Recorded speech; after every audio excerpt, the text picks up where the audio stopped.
Hello दोस्तों, एक बार फिर मैं आपका स्वागत करता हूं सुनिया इस इन कोलैबोरेशन विद विंग्स एक उड़ान के इस बहुत ही इंपॉर्टेंट प्रोग्राम में, जहां पर हम यूट्यूब के माध्यम से आपको जेकेएस प्रीलिम्स 2024 के लिए कुछ इंपॉर्टेंट कॉन्सेप्ट्स आपको जो है वो हम पढ़ाएंगे, बताएंगे, सो दैट इनमें से सवाल अगर एग्जाम में आता है तो there should be higher possibility कि आप उस एग्जाम को अच्छे से हल कर पाए। और ये वो 100 टॉपिक्स रहने वाले हैं जिनकी प्रोबेबिलिटी सबसे ज्यादा है। सो we are focusing upon the core concepts of the syllabus for with respect to every subject। Her subject में कौन से टॉपिक्स हैं जो वेटेज रखते हैं, जिनकी एग्जाम में आने की प्रोबेबिलिटी सबसे ज्यादा है, उनके बारे में हम लोग बात कर रहे हैं। मैं उम्मीद करता हूं आपने पिछले लेक्चर्स जो है वो देखे होंगे। This is gonna be lecture number 5, पांचवा दिन है। इससे पहले के वीडियोस अगर आपने नहीं देखे हैं तो हमारे इसी चैनल विंग्स आईएएस पर आपको वो सभी वीडियोस मिलेंगे। आई वुड रिक्वेस्ट कि आप इस चैनल को सब्सक्राइब भी करें और उन सभी वीडियोस को देखें and do share it with your friends. So आज हमारा है 100 डे चैलेंज का दिन पांचवा, लेक्चर नंबर 5। और आज एक और इंपॉर्टेंट कॉन्सेप्ट लेकर के मैं आपके साथ में जुड़ा हूं। The concept is with respect to our polity, the Pitt's India Act. Again, इससे पहले भी हमने रेगुलेटिंग एक्ट ऑफ 1773 को समझा था एंड वहां पर भी मैंने आपको बताया था कि ये वो टॉपिक्स है जब हम पॉलिटी की शुरुआत करते हैं। The historical background of Indian constitution, Bharat के संविधान की क्या ऐतिहासिक पृष्ठभूमि है, वो टॉपिक जो है उसमें ये सब चीजें आती हैं। So we talk about various things like के कैसे भारत का जो संविधान है वो बना था, उसकी बैकग्राउंड के पीछे कौन कौन से एक्ट्स थे। So there were a series of acts जो ब्रिटिश गवर्नमेंट ने ईस्ट इंडिया कंपनी को कंट्रोल और भारत को इन जनरल कंट्रोल करने के लिए बनाए थे, उनके बारे में हम बात करेंगे। हमने बात करी थी रेगुलेटिंग एक्ट ऑफ 1773 की, इफ यू रिमेंबर सर। वहां पर रेगुलेटिंग एक्ट ऑफ 1773 में कुछ खामियां, कुछ ड्रॉबैक्स रह गई थी, जिसमें एक इंपॉर्टेंट, अगर आपको याद होगा, I told you, governor general जो थे उनकी एक काउंसिल थी जिसमें कि 4 मेंबर्स मौजूद थे। गवर्नर जनरल की काउंसिल में 4 मेंबर्स थे और यहां पर गवर्नर जनरल साहब को कास्टिंग वोट का अधिकार था। कास्टिंग वोट यहां पर यह है कि डिसाइडिंग वोट। मान लीजिए अगर इन 4 मेंबर्स की जो काउंसिल थी उनमें किसी विषय को लेकर के टाई हो जाता है कि एक कोई सब्जेक्ट है, कोई को हम एक्ट कह लेते हैं, एक कोई डिसीजन है बेसिकली, उसमें 2 लोग उस डिसीजन के फेवर में हैं और 2 लोग उसके अगेंस्ट हैं, तो कास्टिंग वोट जो है वो गवर्नर जनरल साहब का होगा। जिस विषय पर वो वोट करेंगे, जिस साइड पर जाकर के वो वोट करेंगे, वो डिसीजन जो है वो इंप्लीमेंट हो जाएगा। बट व्हाट इफ अगर मेजॉरिटी जो है it was against a decision. मान लीजिए अगर किसी विषय को लेकर के, किसी डिसीजन को लेकर के मेजॉरिटी ऑफ द काउंसलर जो है उस डिसीजन के अगेंस्ट है, तो गवर्नर जनरल चाहकर भी उसको नल एंड वॉइड नहीं कर सकते थे, उसको वीटो नहीं कर सकते थे। सो गवर्नर जनरल के पास वीटो का राइट अवेलेबल नहीं था। This came up to be the biggest drawback of the regulating act of 1773। 1773 का जो रेगुलेटिंग एक्ट था उसकी सबसे बड़ी ड्रॉबैक एक ये मानी गई कि गवर्नर जनरल साहब के पास साहब वीटो पावर नहीं है। सो चाहकर के भी वे बहुत सारे डिसीजंस को नहीं ले पाते थे। सो ऐसे ही कुछ ड्रॉबैक्स जो रेगुलेटिंग एक्ट ऑफ 1773 के थे, उनको ओवरकम करने के लिए या उन खामियों को पूरा करने के लिए ब्रिटिश पार्लियामेंट द्वारा लेकर के आया गया पिट्स इंडिया एक्ट। इसके बारे में हम बात करेंगे। ईयर वाज 1784, साल था 1784। So if ever a question is asked, क्या कभी भी, मतलब मोर इंपॉर्टेंटली मेंस के पर्सपेक्टिव से चीज याद रखनी है कि व्हाट लेड टू दी और what paved the way for the regulating act of 1784, the drawbacks, the shortcomings, जो खामियां, जो कमियां 1773 के रेगुलेटिंग एक्ट में रह गई थी, उनको ठीक करने के लिए 1784 का पिट्स इंडिया एक्ट जो है वो लाया गया था। इसके बारे में बात करेंगे। ये व्यक्ति जो आप देख रहे हैं, he is William Pitts. His name is William Pitts और इनका पूरा नाम जो था दैट वाज विलियम पिट्स यंगर। अब विलियम पिट्स तक हमें याद है। विलियम पिट्स यंगर का क्या सिग्निफिकेंस है उसके बारे में मैं बात करूंगा। डेफिनेटली अगर विलियम पिट्स यंगर है तो कुछ कोई विलियम पिट्स एल्डर भी होंगे डेफिनेटली। सर, इन्हीं के पिता थे William Pitts elder and the commonality between them, both of them was, ये दोनों ही ग्रेट ब्रिटेन के प्रधानमंत्री रहे हैं। जो विलियम पिट्स एल्डर यानी कि यंगर के जो पिताजी थे, he served as the prime minister of Britain from 1766 up till 1768। 1766 से लेकर के 1768 तक ये विलियम पिट्स एल्डर जो है वो ब्रिटेन के प्रधानमंत्री रहे, और बाद में आगे चल करके 1784 ऑनवर्ड्स विलियम पिट्स यंगर जो हैं वो ब्रिटेन के प्रधानमंत्री बने।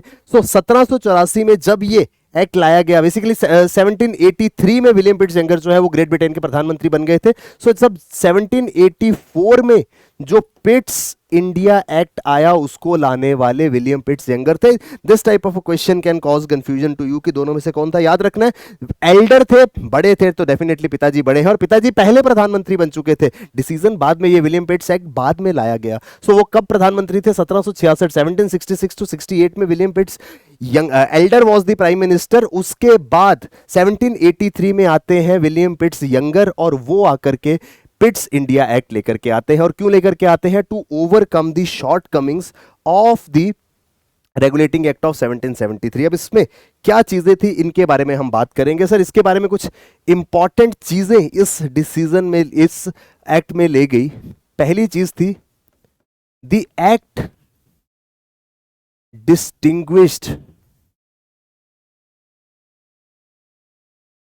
बिटवीन द कमर्शियल, एक्ट ने जो है वो डिस्टिंग्विश किया कमर्शियल और एंड पॉलिटिकल फंक्शंस किसके? ईस्ट इंडिया कंपनी के। अभी तक क्या था? ईस्ट इंडिया कंपनी दोनों ही काम, कमर्शियल और पॉलिटिकल एक्टिविटी दोनों ही ईस्ट इंडिया कंपनी जो है वो कर रही थी।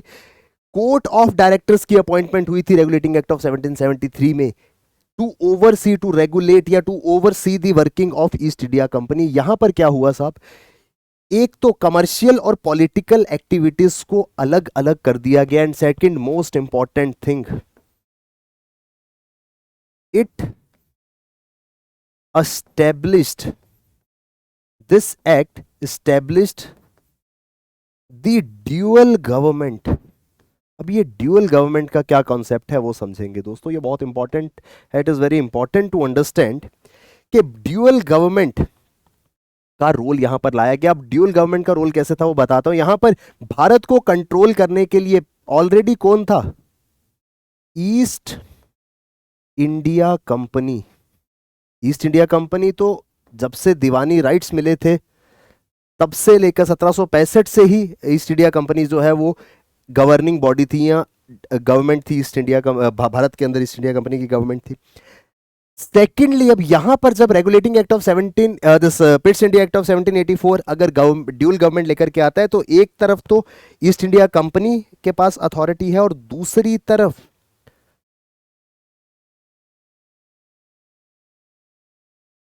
ब्रिटिश गवर्नमेंट जो है वो भी अब भारत के ऊपर कंट्रोल एक्सरसाइज कर सकते हैं। So this is the concept of dual government. I hope we'll able to remember this कि ड्यूअल गवर्नमेंट का कॉन्सेप्ट क्या था, ये चीजें हमें याद रखनी है।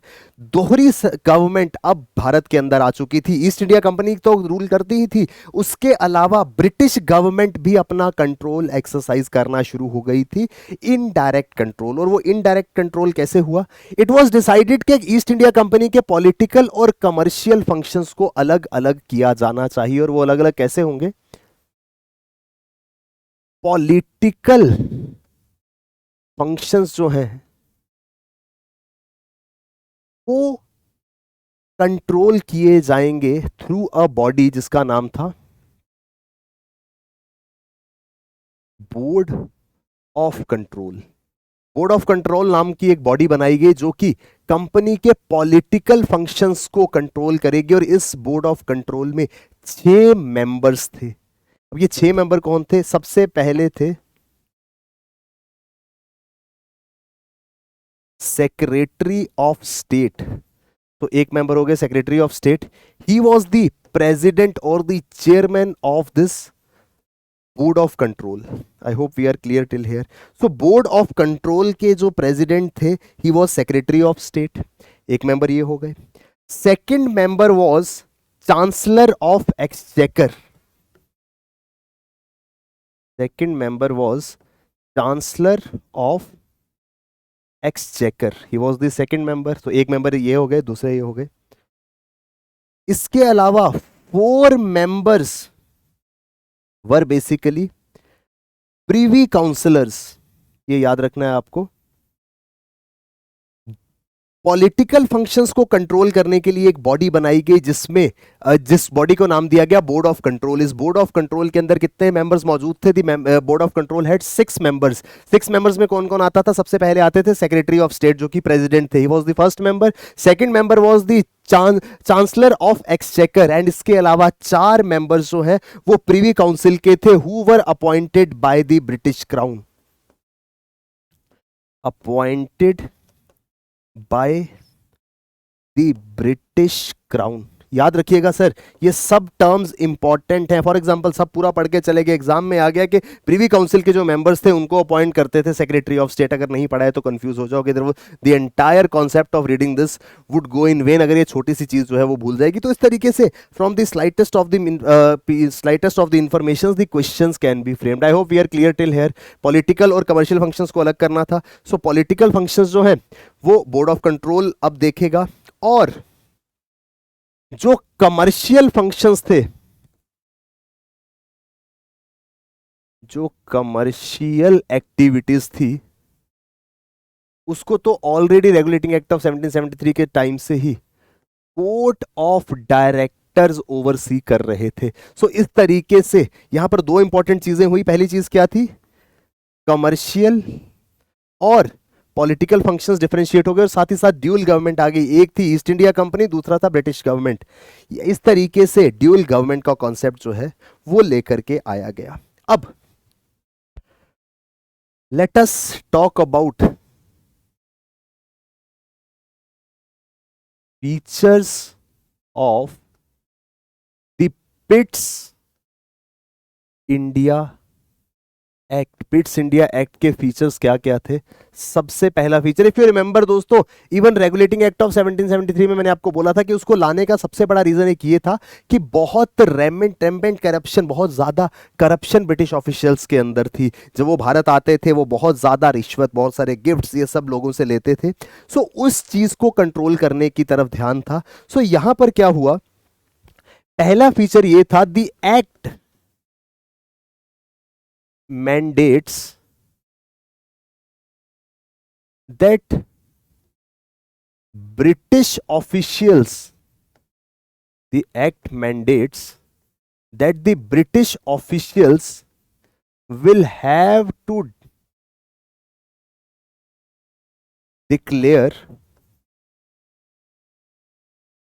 their property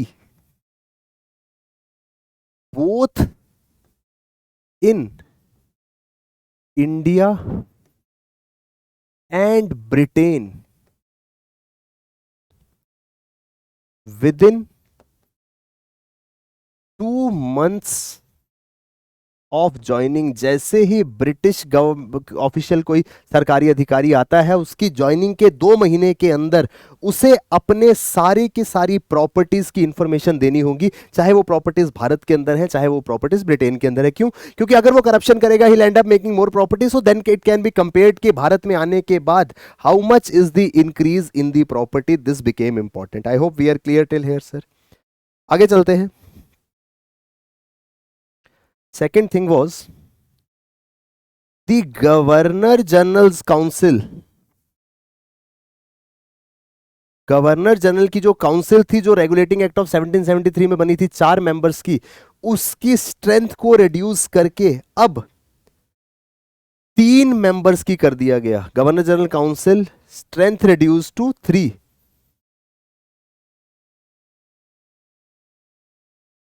स्ट्रेंथ को 3 कर दिया गया, पहले 4 थे, अब वो 3 कर दिए गए।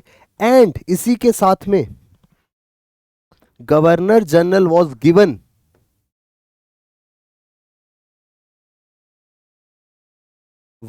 गिवन वीटो पावर, यही वो उस प्रॉब्लम का सॉल्यूशन था। गवर्नर जनरल को वीटो दे दी गई over the council also and over east India company also, कि अगर कंपनी भी कुछ कहती है ऐसा करना है तो गवर्नर जनरल चाहे तो उससे मना कर सकते थे। He had the veto power over the decisions of East India Company. I hope we are clear till here. Then एक और इंपॉर्टेंट चीज थी, दैट वाज जो रेगुलेटिंग एक्ट के साथ ही जो है वो जुड़ी हुई थी। तो if you remember, third feature इसका क्या था? अगेन गवर्नर जनरल कहां के थे? बंगाल के थे, and Bombay Madras were subordinate. Bombay and Madras they remained subordinate. Plus अब जो ब्रिटिश पोजेशंस थे इंडिया में, भारत में जितने ब्रिटिश पोजेशंस थे उन सब का कैपिटल जो है वो कहां बना दिया गया? कैलकाटा में। याद रखिएगा, ब्रिटिश पोजेशंस जितने भी भारत में थे उनका केंद्र, उनका कैपिटल कहां पर आ गया था? Calcutta was made the capital of British possessions in India. Now what is important here, एक चीज याद रखिएगा sir, this became really really important क्योंकि पहली बार भारत के अंदर यह टर्म यूज किया गया था ब्रिटिश पोजेशंस। यानी कि हम मान रहे थे कि विदेशियों ने, ब्रिटिशर्स ने भारत के अंदर अपनी पोजेशन, अपने एसेट्स जो है वो क्रिएट करना शुरू कर दिए। So this is important, again a type of question can be asked, under which act the term British possessions in India was used for the first time? So it was in the Pitt's India Act 1784। I hope we are clear till here.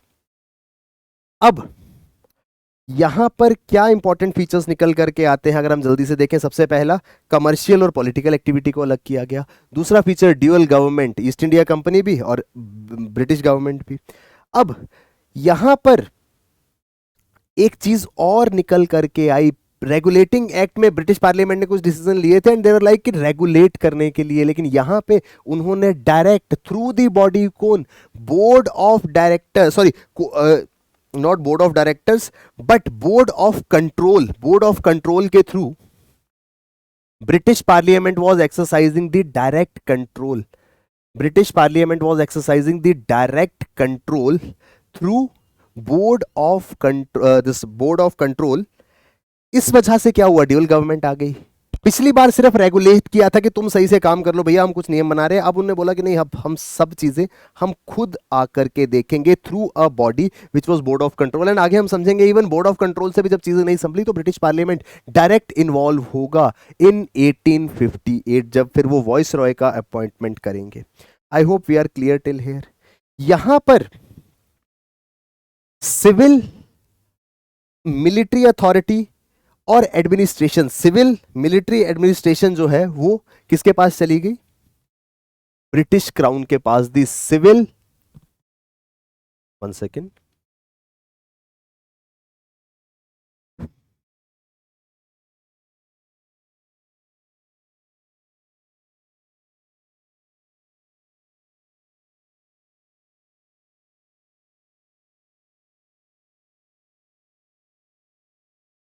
Civil and military administration अब कौन देख रहा था?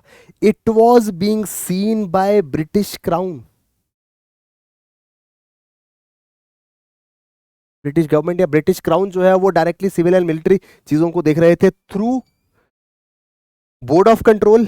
And East India company के पास अब क्या बचा था? East India company was just left with the commercial activities.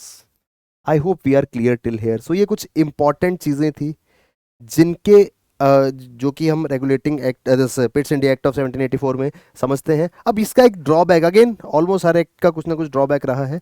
इसका ड्रॉबैक सबसे बड़ा ये था कि साहब अब जो गवर्नर जनरल थे, now he had to serve two masters. एक थी ईस्ट इंडिया कंपनी और दूसरा था ब्रिटिश गवर्नमेंट। इन दोनों को सर्व करना था, even though east India company के डिसीजंस पर उनको वीटो पावर जो है वो मिल चुका था। So this were few important takeaways जो हमें इस पिट्स इंडिया एक्ट के अंदर देखने को मिलते हैं। Most important is to know about the type of question that are asked and to attempt the question. So the first question says, with reference to Pitt's India act of 1784 consider the following statements. It established a dual system by creating board of control and court of directors के बारे में बात करी। Governor general was given supreme authority over Bombay and Madras presidencies, yes. The act allowed British Crown to take direct control over the territories of East India Company. Was it the direct control? No sir, it was not the direct control. इसमें अब let us look at each and every statement. यहां पर ये जो statement 3 है, the act allowed British crown to take direct control over the territories of East India Company, ये direct term जो है वो इंपॉर्टेंट हो जाता है because the control wasn't direct, control was through the board of control. So board of control जो है उनके थ्रू ये कंट्रोल एक्सरसाइज किया जाता था। So third statement is incorrect, A 1 and 2 is the right answer, right sir. Let's move further. Which of the following statement of about Pitt's India Act 1784 is correct? It established dual system of government by creating board of control and I guess this is not the same question, this is a different question, but first statement definitely goes along. So first statement हमने पहले भी पढ़ा, correct है। It abolish the position of governor general of Bengal. क्या position abolish हुई थी? No sir, governor general की position तो उल्टा स्ट्रांग हुई थी। Bombay Madras still were his subordinates. It allowed British parliament to oversee the civil, military and revenue affairs in East India, revenue affairs of the East India company. No sir, it was not basically civil, military and revenue affairs, इसके बारे में हमने बात करी थी।